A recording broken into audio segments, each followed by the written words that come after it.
And then for the last of the 3:30 window, we got Rice, who's 3-1, traveling to Navy, who's 3-0. Navy favored by 14 points on CBS Sports Network.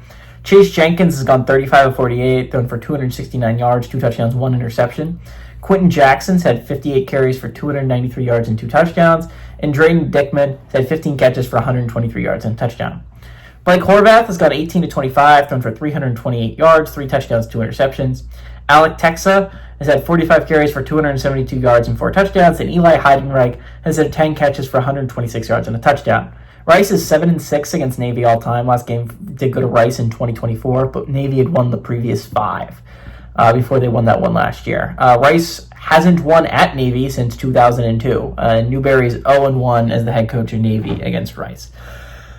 Big game kind of for both teams, kind of a sleeper game that's kind of going to have some playoff relevance. I think it is, now that we're getting into actual important Power 4 games, I think a lot of people are going to forget the Group of 5 race. The Group of 5 race is still very important.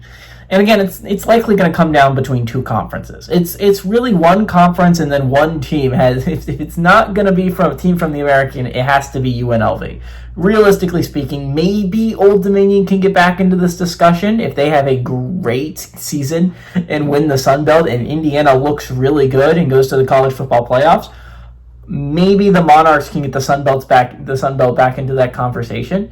But it really right now it seems like the American is the front runner to send a team, and then UNLV is sneakily out there in the Mountain West doing their thing. Now again, I don't think UNLV is going to be able to go all the way undefeated. They've pulled it off too close to comfort too many times. They're 4-0 right now. 3 of those games have been one possession football games that they have found a way to win. No shame in it, by the way. No shame on the UNLV finding ways to win, but I just don't think that is a sustainable long-term thing when you're getting into conference play. Navy's are really interesting to me here, though, because, again, they're one of the last 4 standing in Group of 5 play that is undefeated. 3 of them belong to the American Conference.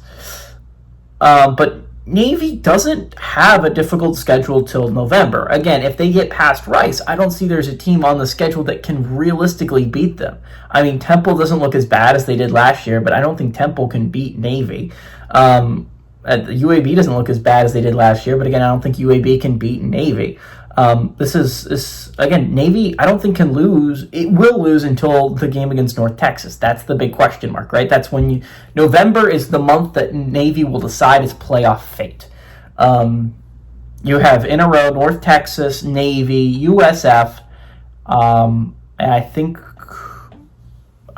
is it like Memphis to end the year? I don't remember. But Navy has a very hard stretch, is what I'm saying, in November. The November stretch is going to determine their college football playoffs. Rice here, this is an important game for them to try and get their name in the college football playoffs, right? They only have 1 loss, and it is to a Power 4 opponent. Now, it's going to be hard without a Power 4 win if you're Rice.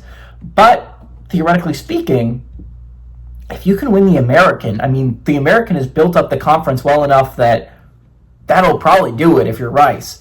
So again, this is a big game for Rice in that respect, in that, number one, you can't take a second loss. Then your hopes are completely shattered. But it would also knock Navy down a peg, and it puts you in a pretty good spot if you're the Owls. All that being said, I think Navy wins this game. I think Rice is a lot more competent than teams give them credit for, and I don't think Navy is as strong as their record would indicate. They've played some closer than comfort games against UAB 2 weeks ago. And so I like Navy to win here, but I think it's closer than 14 points. Give me the Owls to cover that.